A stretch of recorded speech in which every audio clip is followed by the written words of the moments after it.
हम अपने दिल की गहराइयों से इसको कभी अपने घर को देखते हैं। गुलशन का कारोबार चले, तुम आगे हो कुछ चांद कहाँ रोज रोज उतरता है। रिक्वेस्ट करूंगा कि इख्तियार करें, तो आगे आ जाए और पार्टी में शमूलियत इख्तियार करें।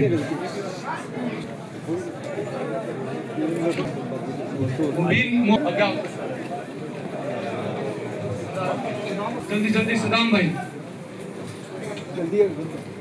वो अब आज पार्टी में शामिल है क्योंकि गर्मी बहुत ज्यादा है। यहाँ हाल में आया इस कार्यक्रम में मैं पहले तो रकीब साहब को मुबारकबादी देता हूँ और इनकी पूरी टीम को। आज इन्होंने यहाँ पे जो ये प्रोग्राम आप लोगों के साथ रखा है, दिल बड़ा खुश हुआ। आज कोई इलेक्शन का टाइम नहीं है, हम इस वक्त आए हैं कि कोई इलेक्शन नहीं है, लेकिन इस मकसद से आए हैं एक अपना तारुफ दे दें, दूसरा आपकी मुश्किलात सुने। सुनने को तो रोज रकीब मेरे को कुछ न कुछ यहाँ के बारे में सुनाता ही रहता है। इंसान को अफसोस इस चीज का है कि जहां पे आप हैं, आप फर्स्ट लाइन ऑफ डिफेंस हो, इस मुल्क की फर्स्ट लाइन ऑफ डिफेंस हो, और शायद दिल्ली में बैठे हुए उन लोगों को इस चीज का एहसास नहीं है कि ये जो लोग मेंढर में बैठे हैं, ये पहला गोला जो पार से आता है अपनी छाती पे लेते हैं। ये उस वक्त पीठ नहीं दिखाते हैं, लेकिन जिस वक्त इनकी डेवलपमेंट की बात आती है, जिस वक्त इनके बच्चों के बारे में बात आती है, तो पता नहीं रियासती सरकार को भी और मरकजी सरकार को भी कान क्यों बंद हो जाते हैं। इक़्तिदार के भूखे नहीं है। मैं भी आपकी तरह ही एक बॉर्डर इलाके से हूं। 9 किलोमीटर का फासला पैदल चल के हम घर जाते थे। क्या दोष है आप लोगों का? आज जो हमारा मेंढर का दौरा था वो ग्रास रूट लेवल पे अपनी ऑर्गेनाइजेशन को मुतहरिक करने के लिए था, और मैं मेंढर के लोगों का शुक्रिया अदा करना चाहता हूँ जिस तरह से इन्होंने हमारा इस्तेक़बाल यहाँ किया और जिस तरह से आज लोग हमारे पास यहाँ आए। हमें खुशी है, इंशाल्लाह उम्मीद है यहाँ अपनी पार्टी की अच्छी बुनियाद है और आगे भी तरक्की करेगी। ये मुद्दा जो स्टेटहुड का है, ये बेसिकली हमारा मुद्दा है। हम खुश हैं कि 6 साल के तवील वक्त के बाद उनको ये नज़र आया कि इम्पॉर्टेंट मुद्दा है, क्योंकि ये नेशनल कॉन्फ्रेंस पार्टी का डिसीजन है। उन्होंने वाजिया कर दिया है ये नेशनल कॉन्फ्रेंस पार्टी का है, ये कोई कंसेंसस डिसीजन नहीं है।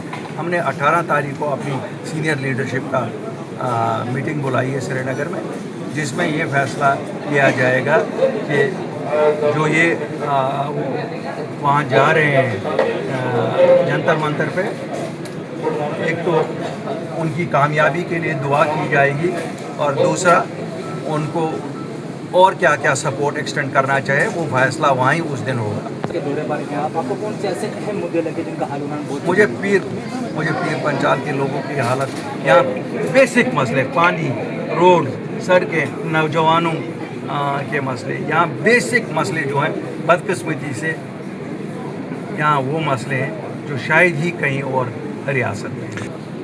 आगा साहब की किसी बात पे कमेंट करना मेरे लिए जायज़ नहीं है, क्योंकि वो नेशनल कॉन्फ्रेंस में है, नेशनल तरफ से जो बयान आता है वही उनका भी बयान है। सर बॉर्डर एरिया है सब डिवीज़न मेंढर, और ख़ासकर यहाँ पे जो जब भी शेयरिंग होती है, और आपने देखा होगा कि आपको भी लोगों ने यहाँ कहा है कि यहाँ पे जो बैंकर्स हैं वो अभी भी प्रॉब्लम है उनके बारे में क्या? बिल्कुल पता है, इंडिविजुअल बैंकर भी नहीं मिले हैं, कम्युनिटी बैंकर भी नहीं मिले हैं। होम मिनिस्टर साहब से गुजारिश करता हूँ, होम मिनिस्टर साहब आपको पर्सनली इसमें इंटरवीन करना पड़ेगा, क्योंकि आप ऑपरेशन सिंदूर के बाद भी 1 साल से ज़्यादा हो गया है।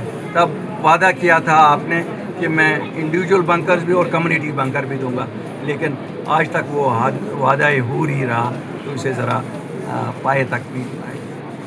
देखिए 370 एक इमोशनल इशू है जम्मू कश्मीर के लोगों के लिए। जब तक ना जो तहफ़्फ़ुज़ात 370 देता था जम्मू कश्मीर के लोगों को, जब तक ना वो कॉन्स्टिट्यूशनल गारंटी के साथ, जैसे हमारे साथ जब उनकी बात हुई, जब एग्रीमेंट हुआ तो उन्होंने 15 साल, जब तक ना उसे 50 साल और कॉन्स्टिट्यूशनल गारंटी दी जाए और जब तक ना नौकरियों के तहफ़्फ़ुज़ के लिए कॉन्स्टिट्यूशनल गारंटी दी है तब तक लोग मुतमईन नहीं होंगे। आप उसको 370 को आप कुछ को, हमें तो तहफ़्फ़ुज़ात के साथ है। हम अपना कल्चर बचाना चाहते हैं, हम अपना वैल्यू सिस्टम बचाना चाहते हैं, हम अपनी ज़मीनें बचाना चाहते हैं, हम अपने बच्चों की नौकरियां बचाना चाहते हैं। हमें इससे गर्ज नहीं है। उनको 370 नंबर से नफरत है, वो नंबर ना दे दे, हमें जो उससे हमें मिलता था वो सब तहफ़्फ़ुज़ात दीजिए। हालिया दिनों में ना हम ख़रीदार हैं ना हम बिकाऊ हैं, और ये तो उनको ही मुबारक है जिनको लोगों ने उस वक़्त मैंडेट दिया था। एक चीज़ मैं आपको वसूख से कह सकता हूँ कि जो भी मैंडेट के ख़िलाफ़ कोई भी जाएगा उसको हमारी जमात से निकलने नहीं देगी। Thank you. अगर आपका सपना भी गवर्नमेंट जॉब पाने का है लेकिन बड़ी बड़ी फीस बन रही है परेशानी, तो मायूस होने की ज़रूरत नहीं है। मेहनत और सही गाइडेंस से ही हर सपना पूरा किया जा सकता है। जम्मू कश्मीर और लद्दाख का भरोसेमंद और जाना माना कोचिंग इंस्टीट्यूट कैरियर अड्डा पिछले 10 सालों से हज़ारों बच्चों को SSC, JKSSB, बैंकिंग, डिफेंस और दूसरी गवर्नमेंट जॉब्स की शानदार तैयारी करवा रहा है। सबसे खास बात यह है कि यहाँ बच्चों को बेहतरीन गाइडेंस के साथ ऐसी तैयारी करवाई जाती है जिससे उनका सिलेक्शन आसान हो सके, वो भी बिना किसी ट्यूशन फीस के। यानी यहाँ आपको मिलेगी फ्री कोचिंग। कैरियर अड्डा में सिर्फ क्लासेस ही नहीं बल्कि हर एग्जाम को क्रैक करने के लिए शानदार मॉक टेस्ट सीरीज भी उपलब्ध करवाई जा रही हैं, जो बच्चों की तैयारी को और मजबूत बनाती हैं। जो बच्चे सेल्फ स्टडी कर रहे हैं वो भी इस सुविधा का फ़ायदा उठा सकते हैं। इसके अलावा बच्चों के लिए फ्री डाउट सेशंस भी रखे जाते हैं, जहां हर सवाल और हर परेशानी का आसान तरीके से हल बताया जाता है।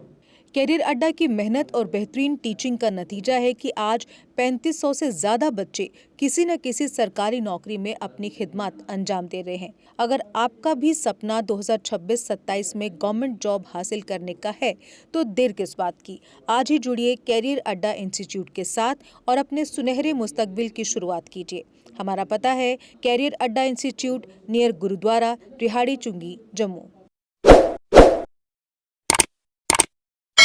जम्मू कश्मीर की खबरों के लिए जुड़े रहिए JK अपडेट के साथ।